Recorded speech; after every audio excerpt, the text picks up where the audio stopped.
함께 하나님을 예배합시다.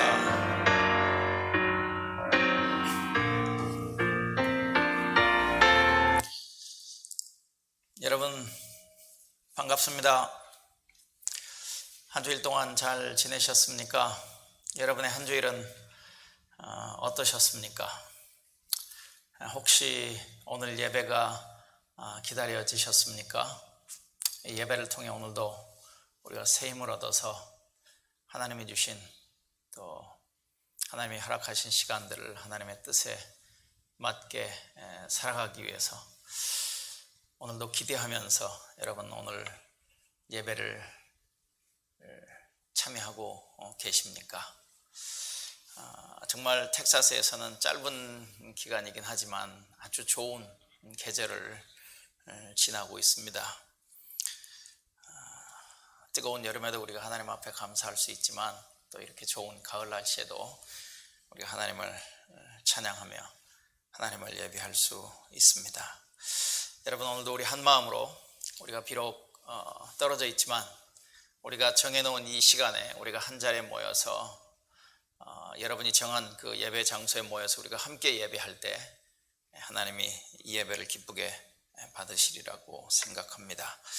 우리 다 같이 묵도하시면서 우리 예배를 시작하도록 하겠습니다. 여러분 하나님이 우리를 예배로 부르십니다.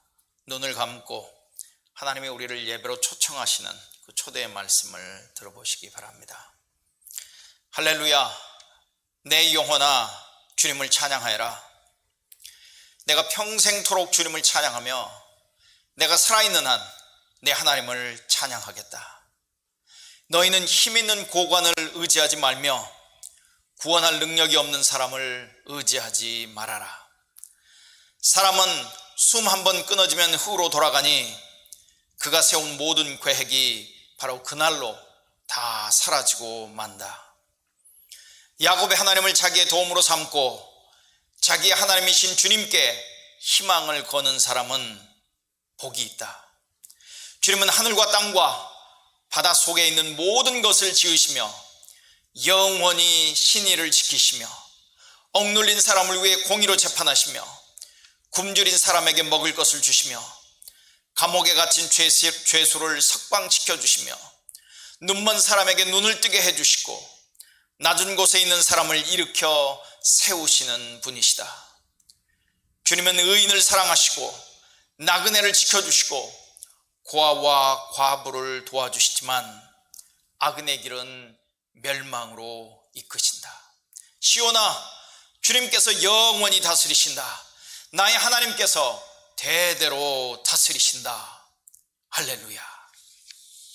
하나님 아버지, 창조주시며 예수 그리스도의 아버지시며 예수 그리스도 안에서 우리를 사랑하시는 우리 하나님을 예배합니다. 그 하나님을 찬양합니다. 그 하나님께 감사와 영광을 돌립니다. 우리가 이 아버지 하나님을 전심으로 구하고 온 삶으로 사랑하기 원합니다. 하나님 아버지, 이 예배를 통해 우리의 영혼을, 우리의 삶을 회복시켜 주시고 새 힘을 주시옵소서. 이 예배를 통해 우리가 하나님 앞에서 걸어가야 할 마땅한 길을 알려주시옵소서. 하나님 아버지, 이 예배를 기쁘게 받아 주시옵소서. 예수님의 이름으로 기도합니다. 아멘. 우리 지존하신 주님 이름 앞에 모두 무릎 꿇고 다 경배해 우리 찬양하시겠습니다.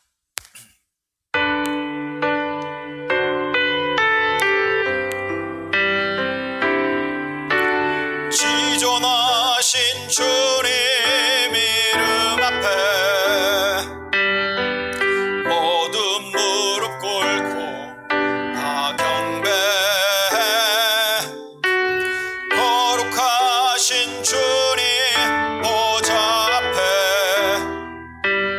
엎드려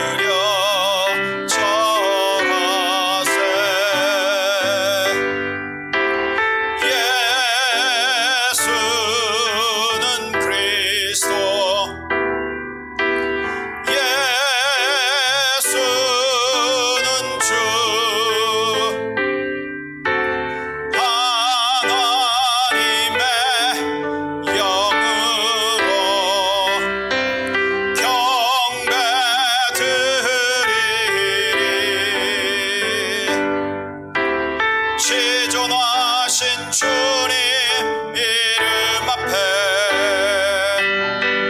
모든 무릎 꿇고 다 경배해. 거룩하신 주님 보좌 앞에 엎드려 절하세.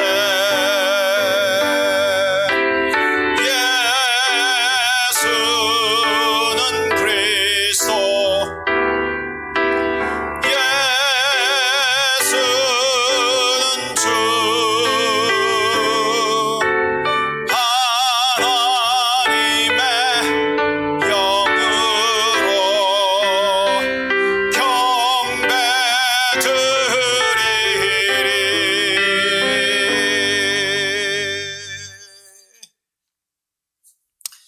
우리가 지난 삶을 돌아보면서, 그리고 지난 한 주의 삶을 돌아보면서 우리가 함께 회개의 기도를 하십시다.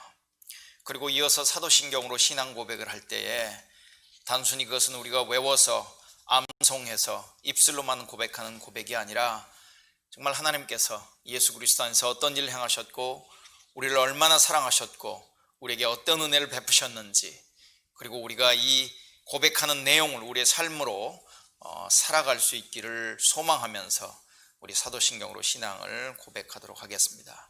먼저 우리 회개의 기도를 하겠습니다. 은혜로우신 하나님, 우리가 생각과 말과 행동으로, 행함으로써, 행하지 않음으로써 하나님께 죄를 범했음을 고백합니다. 우리는 온 마음으로 하나님을 사랑하지 않았습니다. 우리는 이웃을 우리 자신처럼 사랑하지 않았습니다. 우리는 진심으로 사죄하며 겸손히 회개합니다. 하나님의 아들 예수 그리스도를 통해 우리에게 자비를 베푸시고 우리를 용서하소서. 그래야 우리가 하나님의 뜻을 기뻐하고 하나님의 길을 걷게 하시고 이로써 하나님의 이름에 영광을 돌리게 하소서. 아멘. 우리 사도신경으로 우리의 신앙을 고백합니다. 이게 바로 우리가 믿고 받아들이고 우리가 살아내는 복음이라고도 할 수 있습니다. 나는 전능하신 아버지 하나님, 천지의 창조주를 믿습니다. 나는 그의 유일하신 아들 우리 주 예수 그리스도를 믿습니다. 그는 성령으로 잉태되어 동정녀 마리아에게서 나시고 본디오 빌라도 아래에서 고난을 받아 십자가에 못 박혀 죽으시고 장사된 지 사흘 만에 죽은 자 가운데서 다시 살아나셨으며 하늘에 오르시어 전능하신 아버지 하나님 우편에 앉아 계시다가 거기로부터 살아있는 자와 죽은 자를 심판하러 오십니다. 나는 성령을 믿으며 거룩한 공교회와 성도의 교제와 죄를 용서받는 것과 몸의 부활과 영원한 생명을 믿습니다. 아멘. 우리 찬송가 546장입니다. 주님 약속하신 말씀 위에서 우리 기쁘고 즐거운 마음으로 또 결단한 마음으로 우리 함께 찬양하십시다.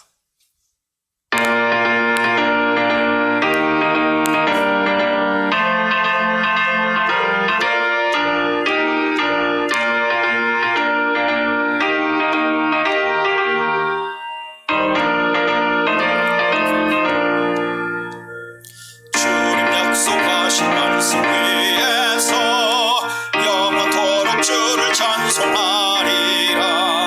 소리 높여 주께 영광 돌리며 약속 믿고 굳게 서리라. 굳게 서리. 영원하신 말씀 위에 굳게 서리. 굳게 서리. 그 말씀 위에 굳게 서리라. 주님 약속하신 말씀 위에서 세상 염려 내게 엄습할 때에 용감하게 힘써 싸워 이기며 약속 믿고 굳게 서리라. 굳게 서리. 영원하신 말씀 위에 굳게 서리. 굳게 서리. 그 말씀 위에 굳게 서리라. 주님 약속하신 말씀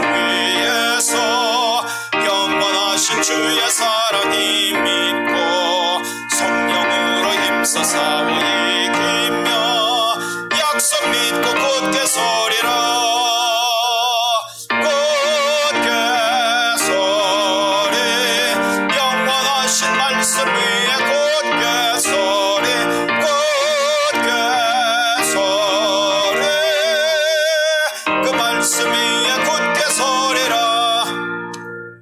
주님 약속하신 말씀 위에서 성령 인도하는 대로 행하며 주님 품에 항상 안식 얻으며 약속 믿고 굳게 서리라. 굳게 서리. 영원하신 말씀 위에 굳게 서리. 굳게 서리. 그 말씀 위에 굳게 서리라. 아멘. 네, 여러분, 오늘 열방을 위한 기도는 아일랜드입니다. 아일랜드. 지도를 보면 바로 영국 서쪽에 위치해 있습니다. 인구는 약 520만 명 정도 되고요. 면적은 한반도의 3분의 1밖에 되지 않습니다. 수도는 더블린입니다. 1인당 GDP가 놀랍습니다. 1인당 GDP가 2019년 OECD의 발표에 의하면 9만 불이 넘습니다. 대한민국과는 83년 10월에 외교 관계가 수립되었습니다. 이 아일랜드에는 45개의 종족이 있고 미존도 종족은 5개 있습니다. 미존도 종족 인구만을 따지면 4만 7천 명 정도, 그러니까 인구의 1%가 되지 않는 숫자가 미존도 종족입니다. 기독교가 91.4%, 그렇지만 복음주의 기독교는 미미합니다. 1.6%. 매년 복음주의가 3.3%의 성장을 하고 있다는 그 자슈아 프로젝트, 전 세계 미존도 종족을 향한 선교 프로젝트를 운영하고 있는 자슈아 프로젝트에서 그렇게 추정하고 있습니다. 참고로 전 세계적으로는 17,442개의 종족이 있다, 이렇게 통계가 나옵니다. 자슈아 프로젝트에 의하면요. 그 중에서도 미전도 종족, 그러니까 자체적으로 교회가 있고 자체적으로 복음을 전할 수 있는 그런 여건이 마련되어 있는 전도 종족을 전도 종족이라고, 그렇지 않은 종족을 미전도 종족이라고 하는데요. 7,400개 정도가 있습니다. 전 세계적으로. 총 종족의 42.5%. 전 세계적으로 인구가 한 78억 명 정도 되는데 미전도 종족 인구는 그 중에서 32억이 조금 넘습니다. 41.6% 정도. 여러분, 이 사실들을 기억하시면서 세계 선교를 위해서도 기도해 주시기 바랍니다. 더불어 우리 교회 선교지가 있습니다. 성경번역 선교사가 있고 인도 아가페 코타지가 있습니다. 김영달 선교사의 아프리카 말씀 사역 B 사역이 있고요. 김정 목사님의 멕시코 신학교 사역이 있습니다. 새물교 플러스 출판사의 문서 사역이 있고요. MK 네스트라고 하는 선교사 자녀 사역이 있습니다. 그리고 컴패션 아이들이 있습니다. 이것도 기억하시면서 여러분 개인적으로나 함께 기도할 때 꼭 기도해 주시기 바랍니다.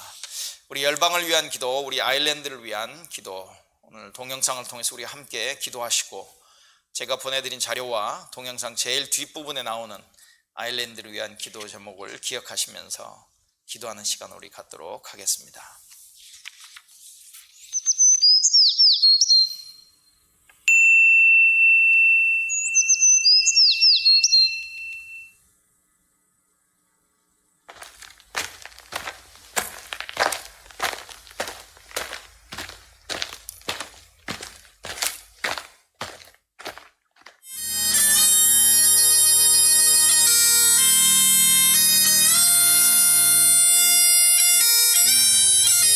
하나님 아버지, 이 시간 아일랜드를 위해 기도합니다.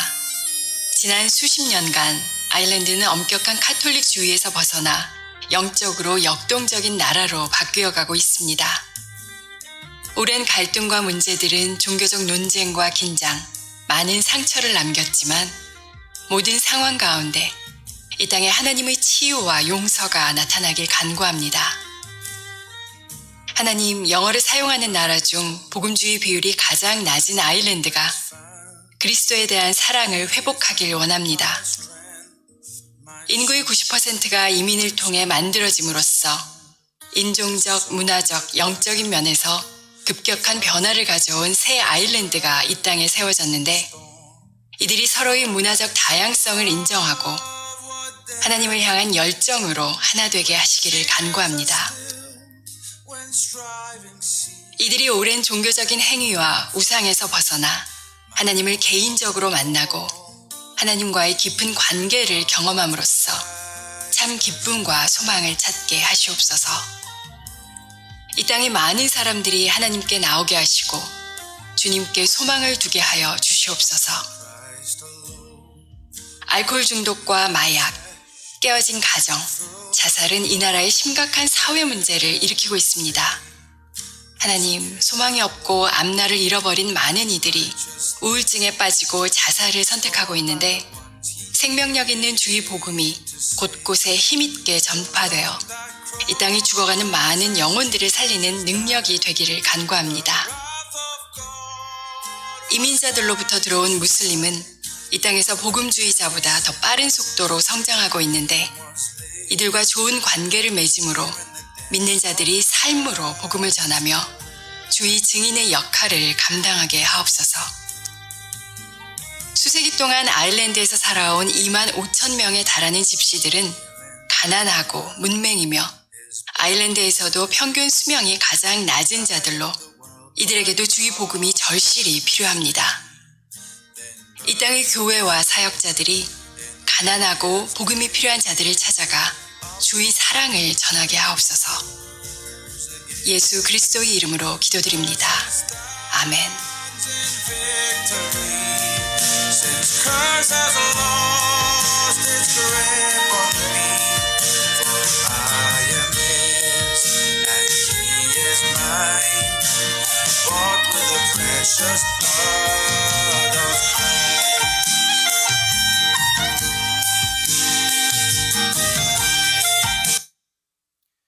네, 우리 이 시간에는 박성환 집사님께서 대표로 기도 인도해 주시겠습니다. 우리 함께 같이 기도하십시다. 기도드리겠습니다. 모든 것을 주관하시는 하나님, 홀로 영광 받으시옵소서. 오늘도 살아계시며 영원히 변치 않으시는 신실하신 하나님, 저희가 매일매일 주님을 찬양하고 주님의 도를 배워가기 원합니다.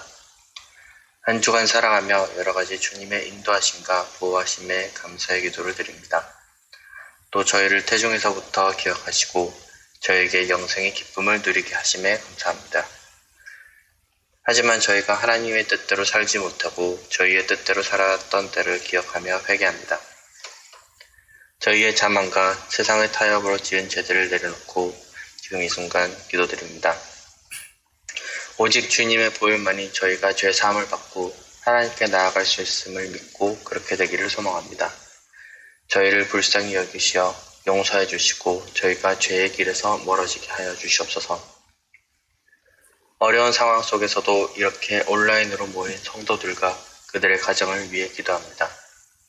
하나님께서 이들을 하나하나 기억해 주시고 각자에게 필요한 것들을 하나님의 방법으로 하나님의 때에 채워주시기를 소망합니다.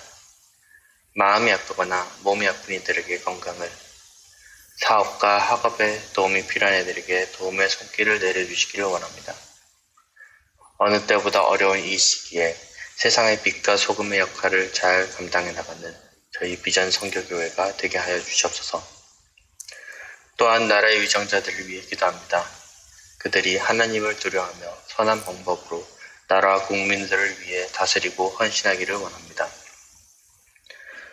오늘 예배를 위해 기도드립니다. 비록 예전처럼 자유롭게 서로를 마주하며 예배를 드리지는 못하지만 진리의 성령님, 저희에게 하나님의 말씀의 진리를 깨닫게 하여 주시고 온라인 예배를 통해 이전보다 더 큰 은혜의 시간이 되게 하여 주시옵소서. 그리고 오늘 말씀을 전하시는 목사님 위에 능력과 건강을 더하여 주시옵소서. 감사드리며 이 모든 말씀 예수님 이름으로 기도드립니다. 아멘. 네, 감사합니다. 오늘 이제 하나님의 말씀을 우리가 들을 시간입니다. 데살로니가 성도들이 바울이 전한 말씀을 하나님의 말씀으로 받았듯이 오늘도 그렇게 하나님 말씀 앞에 우리가 서 있기 원합니다. 오늘 말씀은 누가복음 18장 18절에서 30절 그리고 19장 1절부터 10절까지의 말씀 두 곳을 보도록 하겠습니다.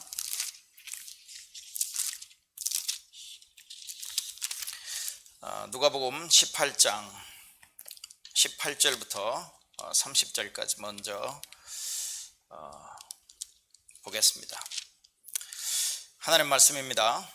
어떤 지도자가 예수님께 선한 선생님, 영생을 얻으려면 무엇을 해야 합니까? 라고 물었습니다. 예수님께서 대답하셨습니다. 왜 나를 선하다고 하느냐? 선한 분은 오직 하나님 한 분뿐이시다. 너는 계명들을 알고 있다. 간음하지 마라, 살인하지 마라, 도둑질하지 마라, 거짓 증언하지 마라, 내 아버지와 어머니를 공경하여라. 그가 대답했습니다. 이 모든 것을 저는 어려서부터 다 지켜왔습니다. 예수님께서 이 말씀을 들으시고 그에게 말씀하셨습니다. 내게 아직도 부족한 것이 하나 있다. 네 재산을 다 팔아 가난한 사람들에게 나눠주어라. 그러면 하늘에서 부활을 얻을 것이다. 그리고 와서 나를 따르라. 이 말씀을 듣고 그는 몹시 근심하였습니다. 왜냐하면 그는 큰 부자였기 때문입니다. 예수님께서 그를 보시며 말씀하셨습니다. 부자가 하나님 나라에 들어가는 것이 참으로 어렵다. 부자가 하나님 나라에 들어가는 것보다 낙타가 바늘구멍으로 지나가는 것이 더 쉽다. 사람들이 이 말씀을 듣고 말했습니다. 그렇다면 누가 구원받을 수 있겠습니까? 예수님께서 말씀하셨습니다. 사람으로는 할 수 없는 것을 하나님께서는 하실 수 있다. 그때 베드로가 말했습니다. 우리는 모든 것을 버리고 주님을 따랐습니다. 예수님께서 제자들에게 말씀하셨습니다. 내가 진정으로 너에게 말한다. 하나님 나라를 위해 집이나 아내나 형제나 부모나 자녀를 버린 사람은 이 세상에서 여러 배로 받을 것이요 또한 오는 세상에서 영생을 얻을 것이다. 19장 1절부터 10절 말씀입니다. 예수님께서는 여리고에 들어가 거리를 지나시는 중이었습니다. 여리고에는 삭개오라는 사람이 있었습니다. 그는 세리장이었고 부자였습니다. 삭개오는 예수님이 어떤 분인지 보려고 하였으나 사람들 때문에 볼 수 없었습니다. 그는 키가 작았던 것입니다. 그는 예수님을 보려고 앞서 달려가서 뽕나무에 올라갔습니다. 왜냐하면 예수님께서 그 길을 지나실 것이었기 때문입니다. 예수님께서 그곳에 이르러 위를 쳐다보시고 삭개오에게 말씀하셨습니다. 삭개오야, 어서 내려오너라. 오늘 내가 내 집에서 묵어야 하겠다. 삭개오가 빨리 내려와 예수님을 기쁘게 맞이했습니다. 사람들은 이것을 보고 모두 수군거렸습니다. 저 사람이 죄인의 집에 묵으려고 들어갔다. 삭개오가 서서 주님께 말씀드렸습니다. 주님, 제 재산의 절반을 가난한 사람들에게 주겠습니다. 그리고 제가 남의 것을 속여 얻은 것이 있으면 4배로 갚겠습니다. 예수님께서 삭개오에게 말씀하셨습니다. 오늘 이 집에 구원이 찾아왔다. 이 사람도 아브라함의 자손이다. 인자는 잃어버린 사람을 찾아 구원하러 왔다.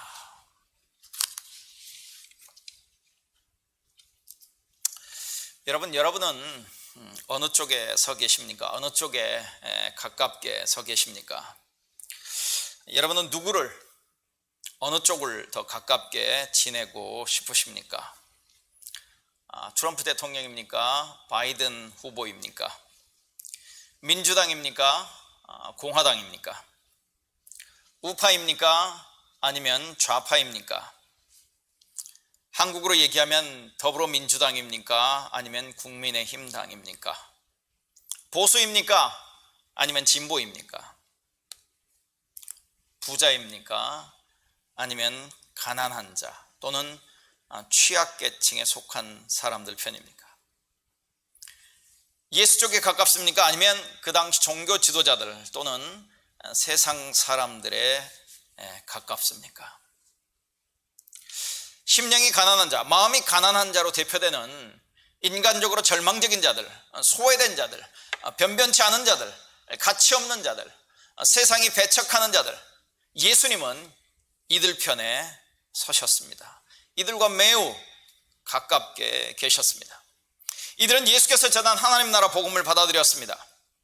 이들은 인간적으로 복 있는 행복한 사람이 될 만한 조건을 전혀 갖추고 있지 않았음에도 불구하고 그들에게 천국의 통치가, 하나님 나라의 통치가, 하나님의 통치가, 다른 말로 얘기하면 그리스도의 구속의 은혜가, 그리스도의 구원의 은혜가 임했기 때문입니다. 그래서 산상수훈의 팔복에서 예수님께서는 심령이 가난한 자, 즉 인간적으로 절망적인 자들에게 복이 있다고 선언하고 계십니다. 왜냐하면 천국이, 즉 하나님 나라가 이미 그들에게 임했기 때문이라고 말씀하십니다. 예수님은 그들 편에 서셔서 그들을 복이 있다, 너희는 행복한 자이다라고 선언하고 계시는 것이죠. 그런데 충격적이게도, 아니 어쩌면 우리의 극렬한 반대를 예상하시면서도 예수님은 또한 이렇게도 말씀하십니다. 그러나 너희 부자들은 화가 있다. 왜냐하면 너희는 이미 위로를 다 받았기 때문이라고 말씀하십니다.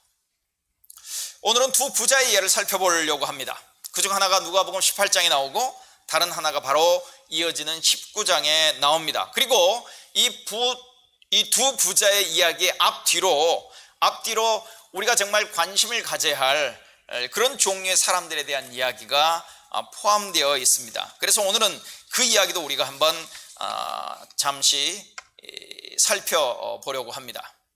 누가복음 18장에는 유대사회에서, 그 당시 유대사회에서 예수님이 활동하시던 그 당시의 사회에서는 인간적으로 절망적인 자들, 그러나 예수께서 복이 있다라고 선언한 인물, 여러 인물들이 나옵니다.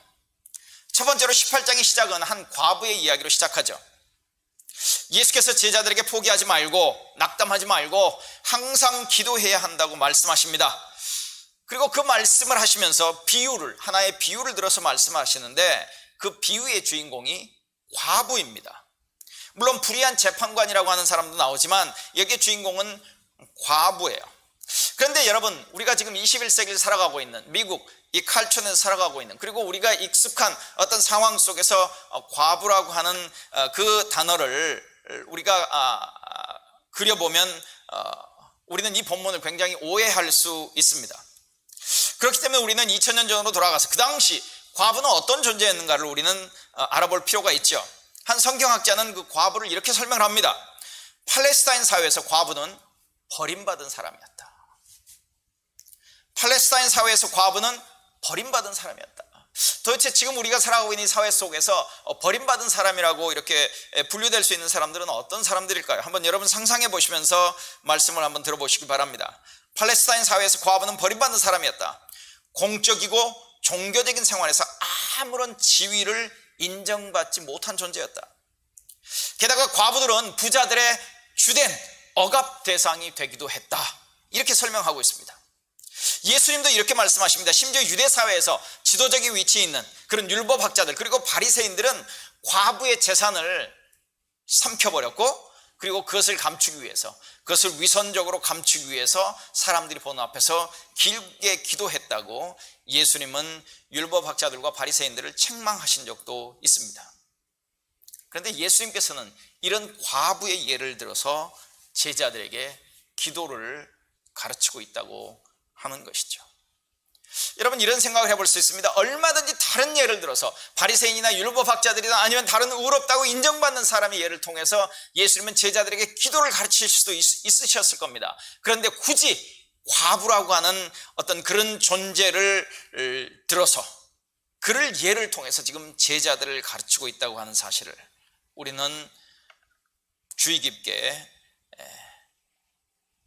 우리의 마음에 새겨야 할 필요가 있습니다. 두 번째로는 바리새인과 세리가 나옵니다.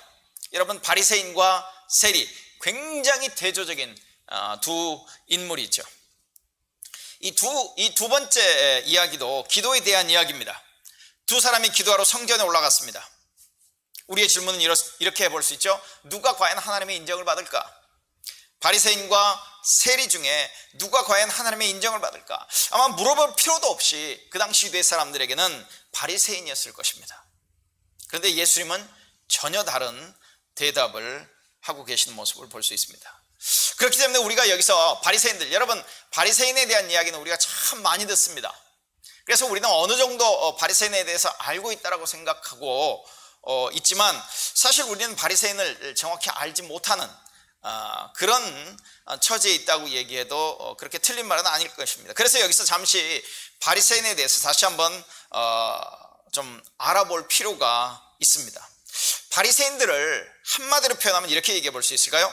모세의 법을 가지고, 즉 창세기, 출애굽기, 레위기, 민수기, 신명기, 모세의 법을 가지고 400년이 넘게 나라 없는 이스라엘 백성들을 이끌어온 민족의 정신적 지도자들. 여러분, 이스라엘이 망하지 않습니까? 그리고 바벨론 포로가 되죠. 그리고 바벨론 포로에서도 돌아오게 됩니다. 그때가 BC 500년 정도로 우리가 이렇게 생각을 한다면, 그때로부터 시작해서 예수님 당시까지 400년, 500년 기간 동안 왜 우리나라가 망했을까? 우리가 어떻게 하면 하나님에게 다시 돌아가 볼 수 있을까? 고민하면서 그들이 강조했던 게 하나님의 말씀이었습니다. 그리고 400년이 넘게 나라 없는 이스라엘 백성들을 이끌어온 민족의 정신적 지도자들, 그들이 바로 바리새인이었다는 거예요. 그렇기 때문에 그들은 사회적으로 가장 영향력이 있고 백성들에게는 존경을 받던 사람들이다. 우리는 그렇게 얘기해 볼 수 있습니다. 토라, 즉 모세오경이죠. 창세기, 출애굽기, 레위기, 민수기, 특별히 출애굽기, 레위기, 민수기, 신명기에 나오는 그 토라에 나오는 그 많은 말씀들을 어떻게 하면 일상적인 실제적인 삶에 적용해 볼 수 있을까? 그 일에 열정적으로 헌신했던 사람들이 바리새파 사람들입니다. 그리고 이들이 가장 중요하게 여겼던 것은 거룩함입니다. 구별됨이었죠. 그래서 그 제사장들에게만 적용되어졌던, 제사장들이 자기들의 직무를 위해서 그들이 지켜야 했던 어떤 규례들, 그러니까 굉장히 스페시픽한 거죠. 제사장들이었으니까 그 제사장들에게 적용되어졌던 그런 규례들을 평범한 사람들의 일상생활에게까지 확대 적용하려고 했던 사람들이 바로 바리새인들이었다는 겁니다. 그러다 보니까 이들은 자연스럽게 하층민이라고 할 수 있죠. 지난주에도 말씀드렸습니다. 심령이 가난한 사람으로 대표되는 그런 사람들이라고 얘기할 수 있죠. 인구의 90% 이상을 차지하고 있는 그 하층민들을 아주 경멸했던 사람들이 바리새파 사람들입니다. 하층민과 스스로 구별해서 상종하는 것조차도 부정하다, 부정탄다라고 생각했던 사람들. 그래서 자기들끼리만 식사를 했고 상거래도 자기들끼리만 했던 사람들.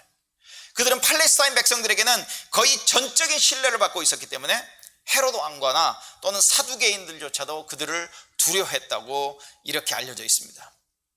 일반 백성들은 바리새인들의 그 신실한 민족주의, 엄격한 어떤 도덕성, 그리고 경건한 종교성을 지지했었던 것이죠. 이런 사람들이 바리새파 사람들이었습니다. 그런데 그 바리새파 사람과 함께 지금 성전에 올라가 기도하려고 했던 사람이 누구냐면 반면에 세리라고 하는 것이죠. 여러분, 세리, 지금부터 드리는 세리의 설명을 여러분 잘 기억하고 계십시오. 왜냐하면 오늘 설교의 제일 뒷부분에 가면 삭개오를 언급할 텐데, 삭개오는 세리 중에 세리인 세리장이라고 하는 것이죠. 그러니까 여러분 이 설명을 반복하지 않도록 잘 기억하시면서 들어보시기 바랍니다. 또 세리가 어떤 존재인지를 여러분 들으시면서 바리새파 사람과 여러분 대조해 가면서 이 얘기를 들을 필요가 있다고 하는 것이죠. 우리는 어느 쪽에 가까운 것인지, 우리는 어느 쪽에 가깝게 서 있고 싶은 것인지, 우리는 어느 쪽에 속해 있는지를 생각하시면서 한번 들어보시길 바랍니다. 세리는 이런 사람입니다. 여러분, 우리 교회에서 공부하고 있는 셰퍼드 라이프 1권 1단원에는 이렇게 설명하고 있습니다. 그리고 이 구절은 그 예수님 당시에 종교사회 문화를 연구했던 그 전문가, 성사학자의 책에도 이렇게 인용되어 있는 말씀입니다. 예수님 직전 시대 한 위대한 철학자에게 어떤 사람이 이런 질문을 했습니다. 동물들 중에 가장 잔인한 동물은 무엇입니까? 철학가가 대답합니다. 사막의 짐승들, 곰, 사자들과 더불어서 도시의 흉악한 짐승들, 그리고 바로 동료들의 피를 빨아먹고 사는 기생충과 같은 인생들, 그 중에서도 세리들이야말로 가장 잔인한 짐승이다. 동료들의 피를 빨아먹는 기생충 같은 인생들 중에서도 가장 잔인한 게 세리들이다 라고 얘기했다는 것이죠. 그래서 유대인들은 로마의 어떤 세금 징수를 날강도질로 여겼다는 것이죠. 랍비들은, 유대교의 그 랍비들은 세리와 도둑을 구분하지 않고 똑같은 무리로 보았습니다. 그렇기 때문에 세리들은 유대 사회에서 죄인들 중에 죄인들이라고 얘기할 수 있습니다. 그래서 이렇게도 얘기했던 거예요. The worst of sinners. 여러분, 그 사도 바울이 그런 얘기 하죠. 내가 죄인 중에 괴수라, 내가 죄인 중에 괴수라고 얘기했던 적이 있습니다.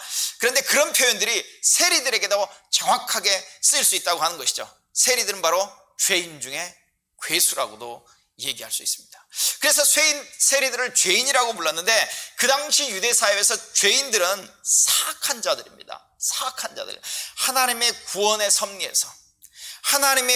섭리에서 밀려난 제외된 사람들이라고도 얘기할 수 있다고 하는 것이죠. 그러니까 당연히 바리새파 사람들은 이들과 상종을 하려고 하지 않았던 것을 우리는 자연스럽게 이해할 수 있습니다. 그런데 이 두 사람, 즉 바리새인과 세리가 성전에서 기도합니다. 극명하게 대조되는 이 두 사람, 성전에서 기도합니다.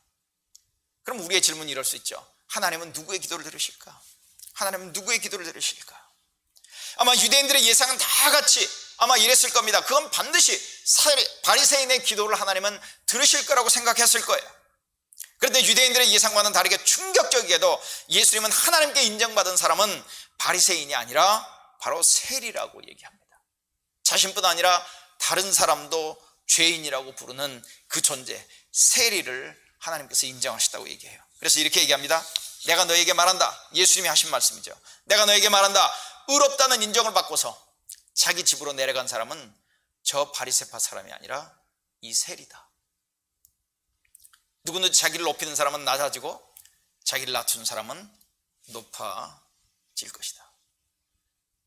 여러분, 이 선언을 들었을 유대인들이 받았을 그 충격, 경악스러움을 우리가 좀 상상할 수 있고 느낄 수 있고 경험할 수 있으면 좋겠습니다. 극과 극의 바리새인과 세리 중에서 세리가 하나님 앞에 인정받고 있는 모습을 우리는 볼 수 있다고 하는 것이죠. 물론 세리라고 하는 그 자체로 인해서 인정받고 있는 것은 아닙니다. 오늘 이 본문을 더 자세히 설명은 하지 못하지만 여러분 한번 이번 주에 누가복음 18장을 한번 읽어보시기 바랍니다. 그리고 18장에 나오는 사람들의 그 면면의 모습을 한번 깊이 한번 묵상해 보시길 바랍니다.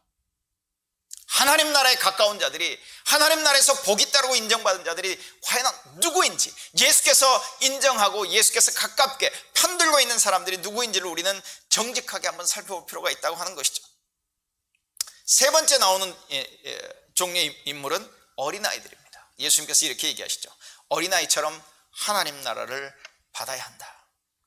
그 당시 아이들은 사회적으로 하찮은 존재였습니다. 아이들은 이렇다 할 지위도 없죠. 대의 명분에 아무런 도움이 되지 않는 존재들, 사회적으로 하찮은 존재였던 그 아이들을 예수님은 환영합니다. 예수님은 그들을 품어주십니다. 그들을 칭찬하십니다. 그리고 이렇게 얘기하죠. 하나님 나라를 어린아이처럼 받지 않으면 하나님 나라에 들어갈 수 없다는 말씀을 하고 계십니다.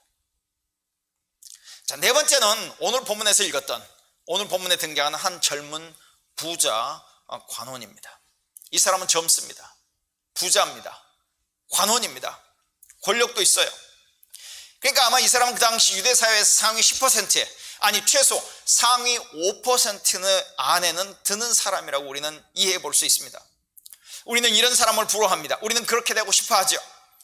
아마 구원열차가 있다면, 여러분 유년주일학교에서 그렇게 노래하는 노래 여러분 아십니까? 구원열차 올라타고서 하늘나라 가죠. 이런 찬양 있잖아요. 구원열차에 우리가 앉는다면 이 젊은 부자 관원은 아마 가장 앞자리를 차지할 어떤 그런 사람으로 인식되어질 수 있습니다. 여러분, 이 사람의 이야기를 들어보면 정직합니다. 양심적인 사람이었던 것 같아요. 독실한 믿음의 가정에서 자랐던 그런 배경을 가지고 있다고도 얘기할 수 있습니다. 하나님의 계명을 알 뿐만 아니라 어려서부터 지켜왔다고도 얘기합니다. 회당에서 아마 공부했을 것입니다. 교회 학교도 봉사했을 겁니다. 성가에도 아마 참여했을 수도 있습니다. 제자훈련반에 꼬박꼬박 참여했습니다. 수련회는 다 참여했습니다. 단기 선교회도 매년 참여한 적도 있습니다. 건강한 신학적 지식도 갖고 있는 사람이라고도 얘기할 수 있습니다. 또 이렇게 표현해 볼 수 있을까요? 강남구, 서울로 얘기하면 강남구 서초동에 살고 아파트 여러 채를 보유하고 있고 프로페셔널입니다. 의사이거나 아니면 판검사 출신의 변호사이기도 하고, 아니면 판검사일 수도 있고, 아니면 대기업의 이사 이상을 차지하고 있는 집안 좋은, 그러면서 동시에 강남 지역의 초대형 교회를 다니는, 그리고 그 교회에서 최소한 안수집사 이상의 직분을 가지고 있는 그리스도인, 이렇게 설명해 볼 수 있을까요? 이 젊은이가 예수님께 달려옵니다. 그리고 예수님께 질문하죠. 이어서 예수님과 대화를 나누게 됩니다. 대화의 거의 끝부분에서 거의 완벽해 보이는 이 젊은이에게, 그리고 예수님의 대화 속에서 이 젊은이가 예수님에게 그렇게 얘기하죠. 자, 제가 이 모든 것을 다 지켰고 모든 것을 행했는데 여전히 내게 부족한 게 있습니까? 라고 질문하죠. 이 젊은이는 아마 이 질문을 하지 않은 이 질문을 하지 않고 거기서 멈췄으면 어땠을까?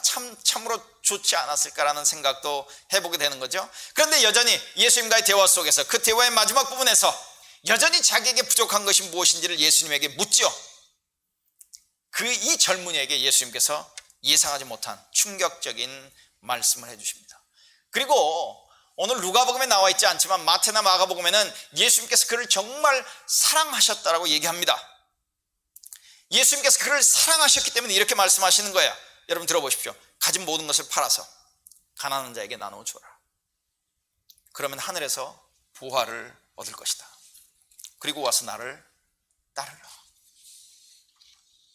이 말씀을 듣고 그는 몹시 근심하였다고 성경은 기록하고 있습니다.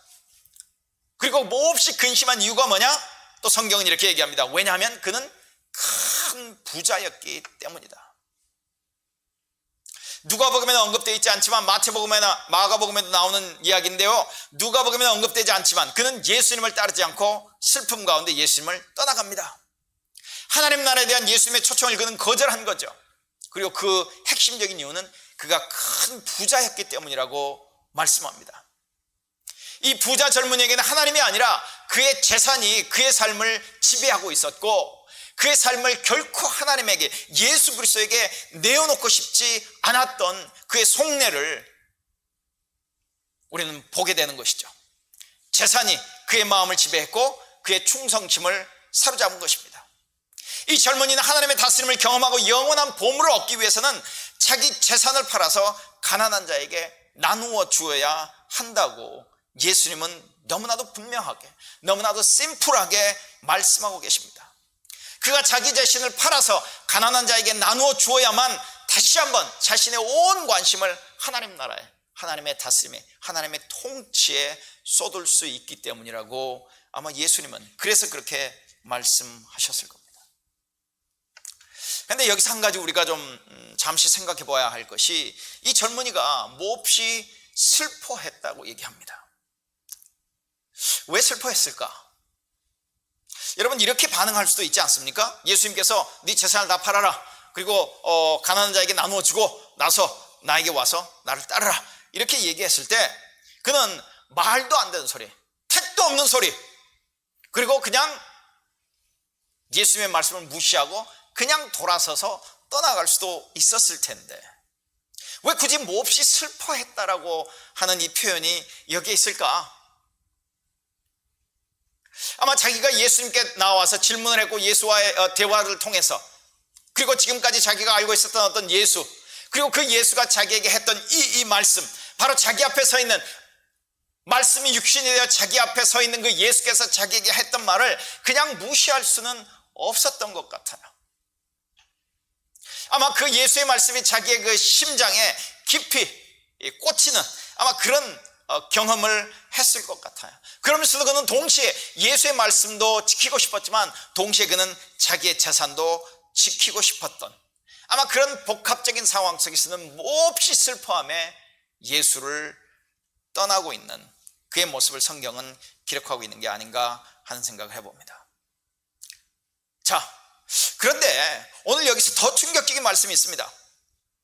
여러분, 우리가 예수님께서 자, 네 재산을 다 팔아서 가난한 자에게 나눠줘라, 예수님이 그 부자에게만 얘기했지 뭐 설령 우리에게도 하시겠어? 아마 그것은 한번 시험적으로 얘기해 보신 것이지, 정말 재산을 다 팔아서 가난한 자에게 나눠주라고 정말 말 그대로 그렇게 얘기하셨을까? 우리는 여러 가지 예수님께서 그 부자 청년에게 했던 말들을 이런 방법 저런 방법으로 우리는 부인하거나 외면하거나 재해석하려고 하는, 아니면 우리가 잘하는 어떤 영적인 해석을 하려고 하는 어떤 그런 시도를 하려고 하는 어떤 우리의 그런 모습들을 볼 수 있겠죠. 아마 그런 모습들이 그 당시 그 부자에게도, 아니면 그 부자의 주위에 있었던 제자들에게도, 아니면 지금 예수를 따라오는 많은 사람들에게도 있었는지 모르겠습니다.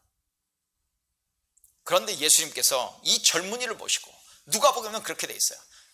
예수님께서 이 젊은이를 보시고, 마태나 마가복음에는 어떻게 되어 있냐면 예수님께서 제자들을 보시고 말씀하셨다고 되어 있는데요, 누가복음에는 굳이 예수님이 이 젊은이를 보셨습니다. 자, 재산을 팔아라, 가난한 자에게 나눠줘라, 그리고 나를 따라라, 그 말씀을 하시고 나서 그가 몹시 슬퍼하는 모습을 보시고 예수님께서 그를 보시고 말씀하셨다, 이렇게 얘기합니다. 들어보십시오. 뭐라고 얘기하냐면, 부자가 하나님 나라에 들어가기가 얼마나 어려운지, 낙타가 바늘귀를 통과하는 것보다 더 어렵다. 부자가 하나님 나라에 들어가기가 얼마나 어려운지, 낙타가 바늘귀를 통과하는 것보다 더 어렵다. 지금 누가복음에는 한 번 그 얘기를 하고 있는데요, 마태복음을 보면 그 이야기를 2번씩 반복하고 있습니다. 그때 제자들이 너무나도 깜짝 놀라죠. 충격을 받습니다. 벌어진 입이 닫혀지지 않습니다. 예수님이 하신 말씀에 압도당했다라고 우리는 표현해 볼 수 있습니다. 우리 성경에 표현되고 있는 그 표현이 너무나도 좀 부드럽게 표현되어 있는데요, 제자들이 정말 충격에 빠졌습니다. 네. 그리고 이런 얘기를 하죠. 그럼 누가 구원을 얻을 수 있습니까?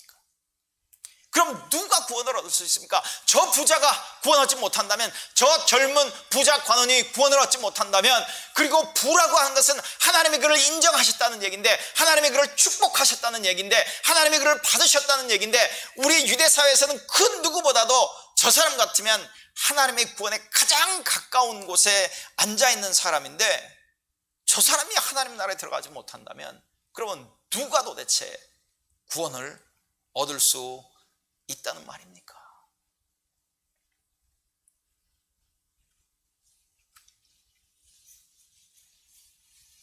그런데도 예수님은 부자는 결코 하나님 나라에 들어갈 수 없다, 낙타가 바늘귀를 통과하는 것보다 더 어렵다는 정말 충격적인 이야기를 하고 계시다고 하는 것이죠.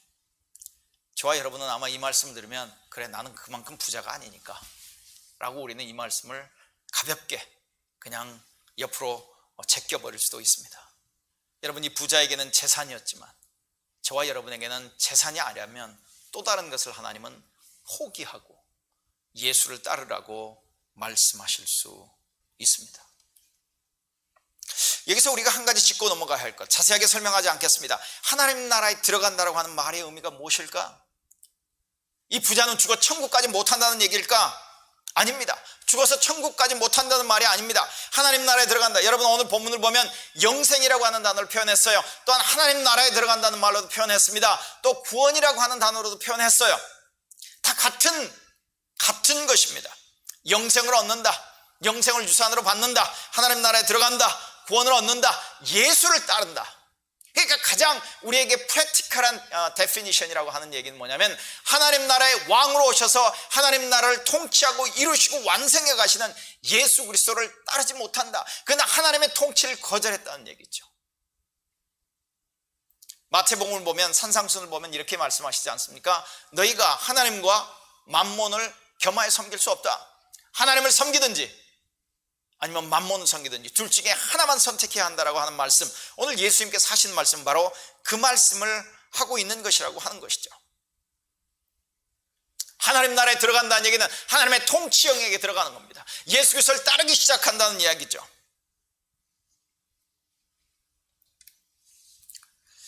자, 그리고 나서 이 부자 청년, 부자 관원의 이야기, 젊은 부자 관원의 이야기 다음에 예수님의 12 제자들의 모습이 나옵니다. 이들은 예수님의 부르심에 모든 것을 버리고 따랐습니다. 그러나 여전히 예수께서 시작하시고 완성하실 하나님 나라를 이해하지 못합니다. 예수님께서 자신의 고난과 죽음과 부활에 대해 말씀하실 때 그들은 이해하지 못했다고 성경 기록합니다. 그리고 6번째는 지난주에 잠시 살펴본 눈이 멀어서 구걸로 연명하는 거지 바디메오입니다. 굳이 직업이라 할 수도 없겠지만 이 사람의 직업은 거지라고 할 수 있죠. 90%의 하위층 중에서도 하위층에 속한 사람입니다. 눈이 멀었습니다.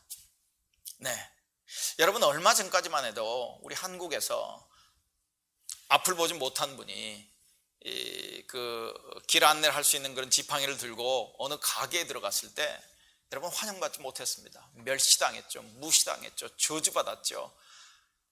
심지어 밀침을 당하고 폭력을 당한 사람들도 있었습니다. 여러분, 2000년 전에 유대 사회에서 눈이 멀었다라고 하는 것을 한번 생각해 보십시오.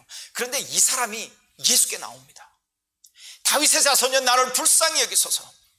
예수께서 그의 시력을 회복시켜 주시죠. 그리고 그 즉시 그가 나음을 입었고 그가 예수를 따랐다고 얘기합니다. 바로 젊은 부자 청년 관원은 예수님을 따르지 않았습니다. 예수님이 나를 따르라고 하는 그 초청에 그는 따르지 않았습니다. 그는 슬퍼하며 예수님을 떠났죠. 그러나 이 눈먼 거지는 유대사회에서도 하위층 중에서도 하위층에 속한 사람은 예수를 따르는 너무나도 대조적인 모습을 지금 누가는 기록해가고 있지 않습니까? 그리고 7번째, 마지막으로는 오늘 본문에 등장하는 또 다른 인물, 삭개오입니다. 삭개오. 키가 작습니다. 아주 작았던 것 같아요. 그것은 굳이 성경이 언급하고 있는 모습을 보면 키가 작습니다. 그런데 그도 큰 부자였습니다. 쉬운 성경에는 그냥 부자라고 되어 있는데요, 그가 엄청난 부자였던 것을 알 수 있습니다. 굳이 그것을 언급하고 있기 때문에 그렇습니다. 그런데 그는 세리장이었기 때문에 동료 유대인들에게는 죄인으로 불리는 그런 존재였습니다. 삭개오를 큰 부자로 소개합니다. 아마 그가 큰 부자인 것과 그 당시 세리장이라고 하는 사실은 굉장히 깊은 연관이 있을 것입니다. 여리고라는 것은 돈이 넘치는 그런 지역이었습니다.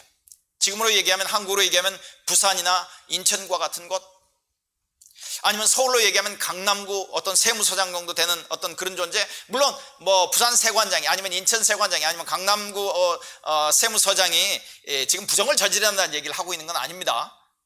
전혀 그것과는 상관이 없이 그 당시 여리고를 설명하기 위해서 제가 말씀드리는 겁니다. 부산이나 인천이나 아니면 강남과 같은 곳이라고도 얘기할 수 있습니다. 그 당시 세리나 세리장이 되기 위해서는 엄청난 로비를 해야 했습니다. 로마를 향해서. 그리고 그 엄청난 로비 안에는 돈이 물론 포함됐겠죠. 엄청난 돈을 쏟아 부었을 것입니다. 그렇기 때문에 그가 세리가 되었을 때, 그리고 그 이후에 세리장이 되었을 때, 그는 쏟아 부은 돈 플러스 알파를 얻기 위해서 아마 수단 방법을 가리지 않았을 겁니다. 그는 아마 가난한 사람들, 왜냐하면 거의 90% 이상이 가난한 사람들이었으니까 가난한 사람들을 쥐어짜는데 아무런 어려움이 없었거나 아마 양심의 가책을 받지도 않았을지도 모릅니다. 그렇기 때문에 유대인들에게는 죄인이라고 불렸어요. 아까도 제가 앞부분에서 말씀드렸죠. 죄인 중에 죄인이다. The worst of sinners. 죄인이라고 불렸어요. 그렇기 때문에 그들은 멸시받는 존재였습니다.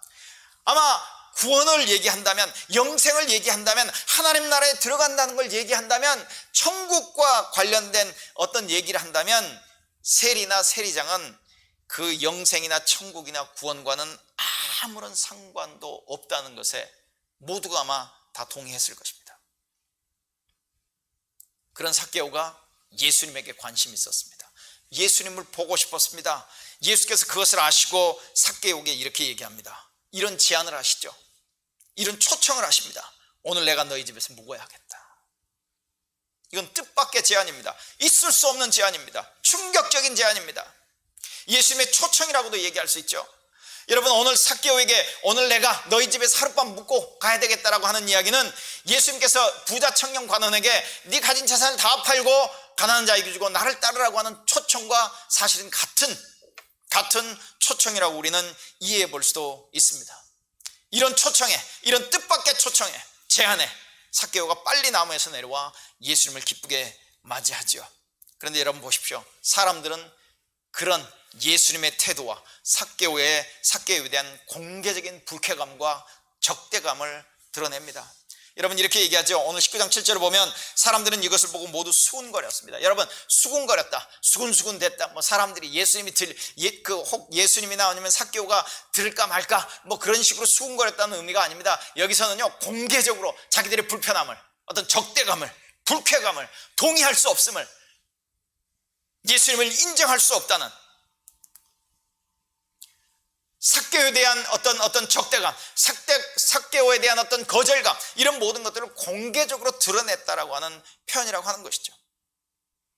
그런데 여러분, 그 이후의 얘기를 한번 보십시오. 삭개오에게 놀라운 일이 일어납니다. 삭개오는 자기 영혼을 팔아서, 어찌 보면 자기 영혼을 팔았다고도 얘기할 수 있죠. 그렇게 팔아서 모은 재산, 그런데 그것을 자발적으로 예수님이 요구하신 것이 아닙니다. 반을 가난한 자에게 나누어주고 자기가 강제로 징수한 세금에 대해서는 4배로 갚겠다고 선언합니다. 여러분, 실제적으로 이런 일이 일어났을지 일어나지 않았을지 성경 기록하고 있지 않습니다만은 아마 일어났을 겁니다. 그리고 그의 통장의 잔고에는 얼마나 남아 있었을까 생각을 해본다면 아마 통장의 잔고에는 남아있지 않았을 거라고 하는 생각이 들어요. 여러분, 부자 청년 관원에게는 예수님이 재산을 팔라고, 가진 건 모든 것을 팔아서 가난한 자에게 주라고 예수께서 요구하셨습니다. 말씀하셨어요. 제안하셨습니다. 그런데 삭개오는 예수님께서 그런 제안을 하지 않으셨어요.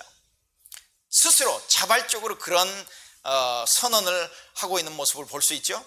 그래서 예수께서 삭개오에게 이렇게 선언합니다. 오늘 이 집에 구원이 찾아왔다. 이 사람도 아브라함의 자손이다. 이 이야기를 듣는 주위 사람들, 그 유대 사람들의 표정과 우리가 반응을 볼 수 있다면, 글쎄요, 우리가 그 표정과 반응을 우리가 연기할 수 있다면 어떤 식으로 표현할 수 있을까요? 있을 수 없는, 결코 있어서는 안 될 어떤 일이 지금 예수님과 삭개오 사이에 일어나고 있는 것이죠. 예수께서 누구를 보겠다 하십니까? 누가 하나님 나라에 들어갈 수 있다고 말씀하십니까? 누가 하나님 나라에 합당하다고 말씀하십니까? 여러분, 원론적인 대답은 모두입니다. 우리가 지난주에 찬양했죠. 어느 누구나 오게, 어느 누구나 주께 나올 수 있습니다. 그러나 실제에서는 그렇지 않는 모습을 오늘 우리는 누가복음 18장과 19장의 말씀을 통해서 볼 수 있습니다. 오히려 과부가, 그리고 세리가, 그리고 세리장이, 그리고 어린아이가, 그리고 눈먼 거지가 예수 그리스도께 나왔고 하나님 나라에 들어왔고, 그리고 예수 그리스도는 그들을 향해서 너희는 복이 있다, 너희는 행복한 자이다. 왜냐하면 하나님의 통치가 너희에게 임했기 때문이다.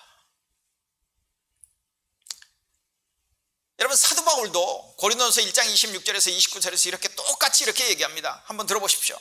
형제자매 여러분, 여러분이 부르심을 받을 때 그 처지가 어떠하였는지 생각하여 보십시오. 육신의 기준으로 모아서 지혜 있는 사람이 많지 않고, 권력 있는 사람이 많지 않고, 가문이 훌륭한 사람이 많지 않았습니다. 그런데 하나님께서는 지혜 있는 자들을 부끄럽게 하시려고 세상의 어리석은 것들을 택하셨으며, 강한 것들을 부끄럽게 하시려고 세상의 약한 것들을 택하셨습니다. 하나님께서는 세상에서 비천한 것들과 멸시받는 것들을 택하셨으니 곧 잘났다고 하는 것들을 없애시려고 아무것도 아닌 것들을 택하셨습니다. 비천한 것들과 멸시받는 것들, 오늘 누가가 기록하고 있죠. 과부가 그런 존재입니다. 어린아이들이죠. 세리와 세리장은 뭐 말할 것도 없고요.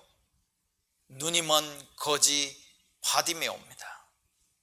하나님께서는 세상에서 비천한 것들과 멸시받는 것들을 택하셨으니 곧 잘났다고 하는 것들을 없애시려고 아무것도 아닌 것들을 택하셨습니다. 이래야 아무도 하나님 앞에서는 자랑하지 못하게 하시려는 것입니다. 반대로 여러분, 예수께서 누구에게 화가 있다고 말씀하십니까? 다름 아닌 바리새인이었습니다.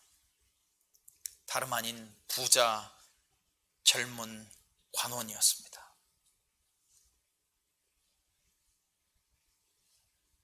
여러분, 저와 여러분은 어디에 가까울까요? 우리는 어느 쪽에 서 있을까요? 예수님 쪽인가요? 예수께서 복이 있다, 예수님께서 너희는 행복한 존재이다라고 말한 그 사람들 쪽에 우리는 가까운가요? 아니면 우리는 그 사람들 쪽에 서 있는가요? 아니면 여전히 예수님과 그들의 반대쪽에 서 있나요? 하나님 나라의 백성으로 우리는 어떤 태도와 어떤 생각과 어떤 자세를 가지고 살아가고 있나요? 예수님께서 제시하고 있는 이 하나님 나라의 그 모습은 정말 정직하게 우리가 그 모습을 본다면 정말 경악스럽고 체제전복적인 어떤 모습인 것을 우리는 볼 수 있습니다. 우리는 어느 쪽에 가까이 서 있습니까? 기도하시겠습니다.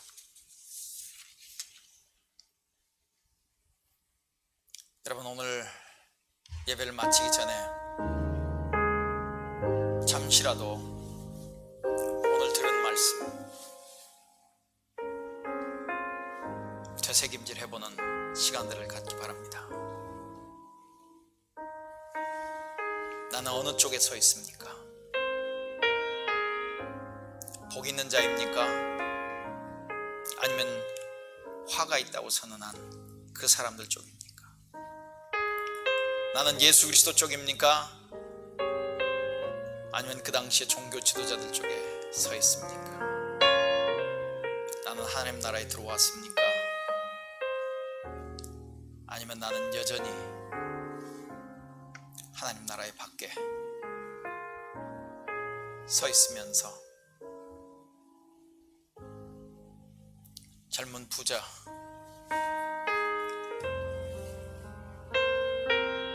관원 같은 모습입니까? 정말 여러분, 세리장 삭개오 같은 사람이 구원받을 자격이 있다고 생각하십니까?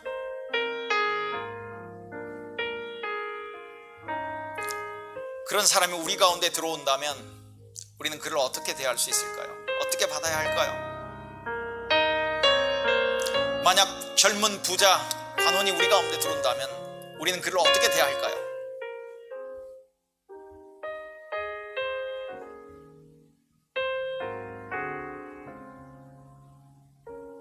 우리는 과부를, 우리는 눈이 먼 거지를 어떻게 대할까요?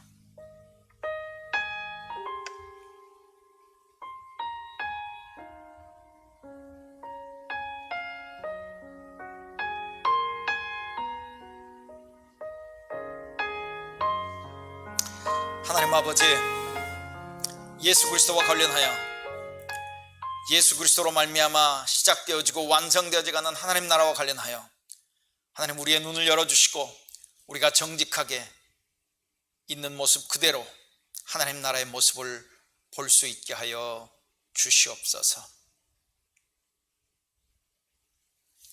이제는 우리 주 예수 그리스도의 은혜와 하나님 아버지의 사랑하심과 성령의 교제하심이 우리 성도들 위해 지금부터 영원토록 함께 하시기를 예수 그리스도의 이름을 의지하여 간절히 축원하옵나이다.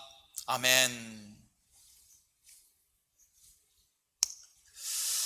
네, 여러분, 교회 소식을 잠시 보시면요, 곧 바랍니다.